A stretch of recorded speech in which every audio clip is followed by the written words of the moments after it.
آج حکومت کو آج کل بڑی دینی مدارس کی بڑی تکلیف ہوئی ہے. یہ دینی مدارس اسلام کے کلے ہیں. بے شک بے شک. اور پتہ ہے نور الدین زنگی کو حضور نے مصر سے کیوں بلایا؟ بڑے بڑے لوگ اس وقت موجود تھے. وہ دو غدار جو مدینہ منورہ میں حضور کی بیعت بھی کرنا چاہتے تھے. نور الدین زنگی سویا ہوا تھا مصر میں، حضور نے وہاں اس کو جا کر جگایا کہ میری عزت اور ناموس کی حفاظت کے لیے مدینہ منورہ ہو. تو پتہ ہے کیوں بلایا نور الدین زنگی کو؟ ہمارے بزرگوں نے لکھا نور الدین زنگی میں 3 باتیں تھیں جو کسی اور حکمران میں نہیں تھی. ایک تو انہوں نے دارالحدیث قائم کی، پوری اپنی سلطنت میں بڑے بڑے دارالحدیث قائم کیے، جیسے شادی ہال یہاں بنائے جا رہے ہیں، پلازے بنائے جا رہے ہیں. اس نے اپنے دور حکومت میں بڑے بڑے پلازے بنائے، بڑی بڑی بلڈنگیں بنائی اور بڑی بڑی علماء کو تنخواہیں دی. فرمایا یہاں بیٹھ کر حضور کی حدیث پڑھاؤ. ایک تو اس کے اندر کمال یہ تھا. دوسرا اس نے دینی مدارس بنائے اور دینی کتابیں مفت چھاپ کر تقسیم کی. یعنی مفت لکھوا کر، آپ کہیں گے چھاپے خانے تو نہیں ہوتے تھے، کاتبوں کو بلایا، فرمایا جتنی مرضی تنخواہ لو، دینی کتابیں لکھ کر مفت شائع کرو. سبحان اللہ. دینی مدرسے بنائے بے شک. اور دینی کتابیں مفت چھا کر تقسیم کی. تیسری بات نور الدین زنگی میں یہ تھی کہ وہ سرکاری خزانے سے تنخواہ نہیں لیتے تھے. تو جو دینی مدارس کے خلاف بات کر رہے ہیں وہ ذرا سوچیں. حضور تو اس بندے سے خوش ہوتے ہیں جو دینی مدرسے بنائے، بے شک. جو دینی کتابیں چھاپے، جو دارالحدیث قائم کرے، علماء کو تنخواہیں دے، بھائی یہاں حضور کی حدیثیں پڑھاؤ. اور تیسرا یہ ہے کہ وہ سرکاری خزانے سے تنخواہ بھی نہ لے. یہ 3 باتیں تھیں نور الدین زنگی کی جو حضور نے مصر میں جا کر ان کو جگایا. فرمایا اٹھو میری عزت کے لیے مدینے پہنچ. اور جب نور الدین زنگی نے پہرا دے دیا نا، پھر ایسے اپنا دامن پکڑ کر نا مدینہ پاک کی گلیوں میں گھوما اور اپنی فوج اس کے ساتھ تھی اور روتا تھا، حضور آپ نے اتنا کرم فرمایا کہ اس کام کے لیے میرا انتخاب فرمایا. آپ خدا کا شکر ادا کریں جو آپ کو غلط باتیں کہتے ہیں نا، یہ لبیک والوں کے ساتھ لگ کر آپ خراب ہو رہے ہیں. انہیں کہا چلے آؤ میں لبیک آ رہا تھا تو میری نسلیں بھی احسان نہیں چکا سکن گیا. لبیک والے کتنے عظیم لوگ ہیں جنہیں میں نے در رسول تک پہنچا دیتا. آج لبیک یا رسول اللہ.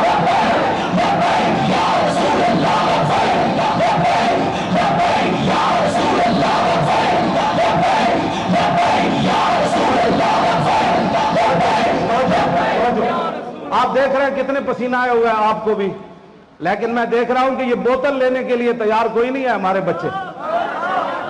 میں دیکھ رہا ہوں کئی لڑکوں کو کہتا ہے لے لو، انہیں کہا یار چھوڑو، جیڑا مینو پیاس میری بجھ رہی نا لبیک دے نعرے نہ پانی کی بجائے گا. ہماری بھی سیاسی جماعت ہے نا، دوسری سیاسی جماعتیں جب افطار کی پارٹی کرتی ہیں نا تو سورج غروب ہونے سے پہلے ان کے سارے میز خالی ہو جاتے ہیں، ان کے کارکن لڑ پڑتے ہیں روٹی پر. یہ محمد عربی کے غلام ہے، سامنے پسینہ بھی آ رہا ہے اور ہر درجے کی گرمی بھی ہے، لیکن ٹھنڈی بوتل لینے کے لیے بھی تیار نہیں ہے. یہ ہے بدبینی.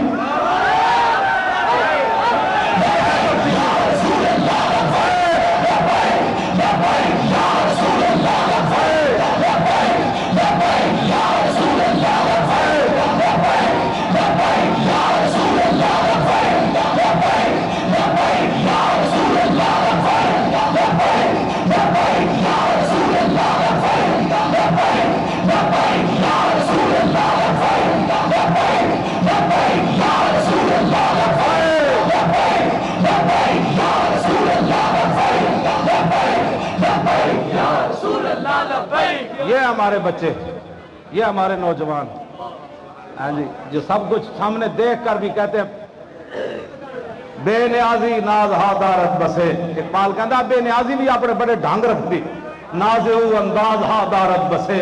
اقبال کہتا بندہ بے نیاز ہوگے، اس کی بے نیازی دی بھی کئی انداز ہوندے ہیں. جڑے ایک بوتل ہوتے تھے، ایک جناب شاپر چاوڑا ہوتے لڑ پون، انہوں نے کی پتا ہے کہ صحابہ سونا دیکھ کے تے ہنس پے. فرمایا یہ اللہ رسول کا دشمن ہمارا امتحان لینا چاہتا ہے کہ ہم سونے کی طرف دوڑنے والے ہیں. ہم نے جن محبوب کا کلمہ پڑھا ہے انہوں نے ہماری نگاہوں میں سونا اور مٹی برابر کر دیا. یا رسول اللہ، یا رسول اللہ.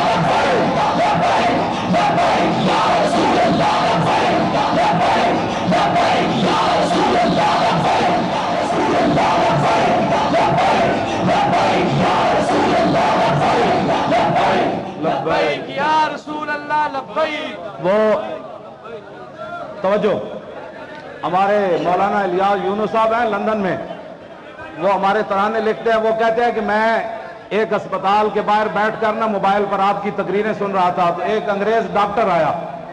اس نے جب آپ کو دیکھا اور مجمع کو دیکھا کہ ایسے ایسے کر رہے ہیں نبے، اس نے کہا مجھے اور تو پتہ نہیں لیکن یہ بندہ جو نعرے لگوا رہا ہے یہ بہت بڑا کوئی ڈاکٹر ہے. اس نے کہا یہ مولوی صاحب ہیں، ڈاکٹر تو نہیں ہے. اس نے کہا ہماری سائنس اور ڈاکٹری میں یہ ہے کہ جو بندہ ایسے ایسے کرتا ہے اس کو دل کی بیماری نہیں ہوتی.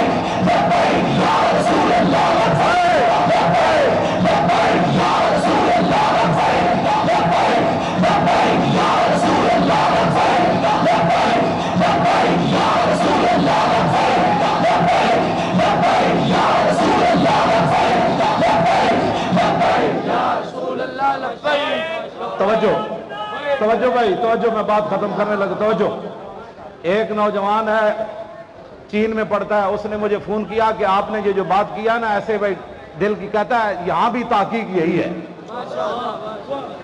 اب پوری دنیا میں تحقیق یہی، ہمیں تو کسی نے بھی نہیں بتایا. ہم بعد میں ڈاکٹروں کو پتہ چلا بھائی ایسے ہوتا ہے. ہم نے تو ڈاکٹروں کو بغیر ایسے شروع کیا بھائی، ایسے شروع کیا. ہاں جی، ہمیں تو کسی نے بعد میں لوگوں کو پتہ چلا کہ یہ ہوتا ہے. ہمیں کہا جیسے مرضی ہوتا ہے، ہر کجا بھی نہیں. اقبال کہتا ہر کجا بھی نہیں جہاں میں رنگ و بو، آنکھ از خاکش بروجے جستجو، یاد نور مصطفیٰ اورا بہارت، یا ہنوز اندر تلاش مصطفیٰ. اقبال کہتا جو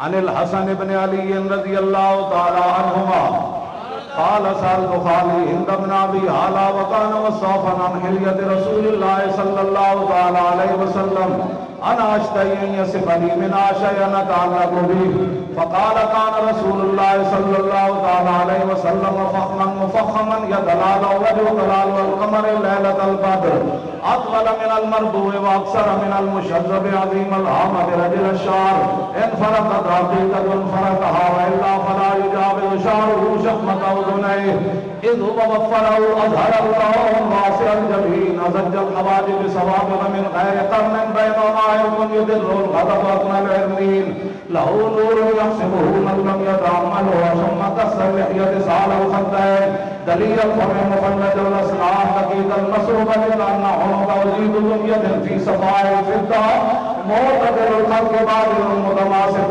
سواء المغن والصدر عريض الصدر بعيد ما بين منكبين ضخم القرابيس انور المتجرد موصول ما بين اللبة والسرة بشعر يجري كالخط عالي الصديين والبدر مما سوى ذلك شر الذراعين والمنكبين وعالي الصدر طويل الزندين رحم الراحة شصر الكفين والقدمين سائل الاطراف او قال شاعر الاطراف خمسان اللحم سيف سيح القدمين ينبضن والله لا زال زال قلا يخطو تكيفا ويمشي هونا قريب المشية اذا مشى كانما ينحط من سبب غير التفت التفت جميعا خافض الطرف النظر الى الارض اكثر من نظر الى السماء جل نظر الملاحظة يسوق واصحابه يقطع متى الصلاة الطيف سرى من قدرته والشجر بدا من وفرته فسكرت هنا من نظرته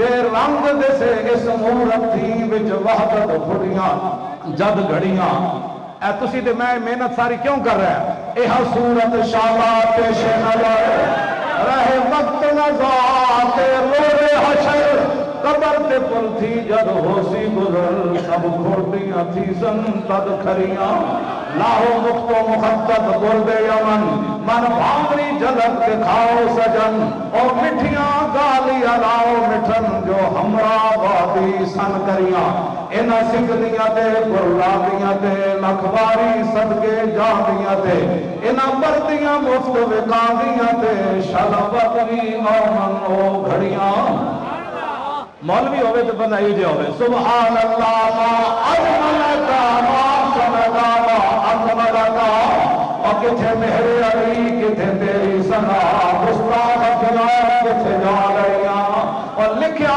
پڑھیا سب بلا رہی مولانا نو کتنا ڈرائے ہونا ہے لوگ او مولوی صاحب نو بلا رہے ہو وہ تو بڑا حالات خراب ہو جانے تو انہاں پھر کو جواب کی دیتا انہاں لکھیا پڑھیا سب بھلا رہی وہ ایک نام سجن دا گا رہی رگ رگ تے لولوں ساہانال لگیا پہ پروانال اور جتھے دم مرن دی نئی مجال صلی علیہ ذوالجلال کیتی بھج کے بام قرار ہوئے پیتے باج شراب خراب ہوئے سرشارت بیتاب ہوئے انہاں خونیاں مست نگاہانال کیتی بچ غما غلطان ہوئے اندر یاد سجن مستان ہوئے حیرانت بہم پریشان ہوئے انہاں پیچیاں ظلف سیاہانال آدم تھی تا عیسیٰ مسیح اتھے نفسی بلے سی ہر نبی اتھے آپسی ہگا امتی احمد نبی صاحب کمال دل لگیا کے پروانال جتھے دم مرن دی نئی مجال صلی علیہ ذوالجلال ہن تسی تے میں محنت کیوں کر دیا اور میرے علی تو کام بیچارا اور نپٹ لاشا تے اوگن ہارا اور سر تے چاہ کے تم ایبا دا بھارا غلامی پری تو شاہانال دل لگیا کے پروانال اے جڑی حدیث پاک میں پڑھی دا ترجمہ کچھ تے پیر میرے لیے شاہ صاحب کیتا اور اعلیٰ حضرت بریلوی کی ترجمہ کیتا اس آپ کا خمیں تاب و توان ٹوٹ گیا اور کانپا ید بیدا کے عصا چھوٹ گیا اور جنبش ہوئی کس مہر کی انگلی کو رضا اور بجلی سی گری شیشہ مہ ٹوٹ گیا نور رخ سرور کا جب جلوہ ہے آٹھوں پیر اس کوچے میں دن رہتا ہے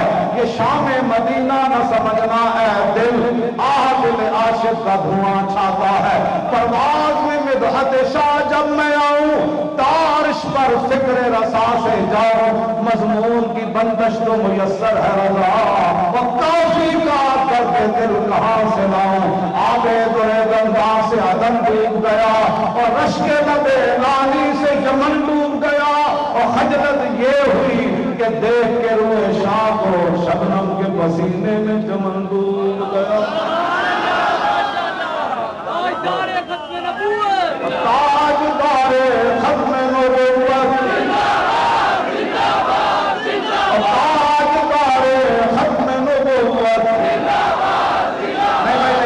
زندہ باد ہے جلانا بھائی یہ حال جڑا اے بھی ایک بار اچھلے محمد عربی دے شیر نارا دا تاجدار ختم نبوت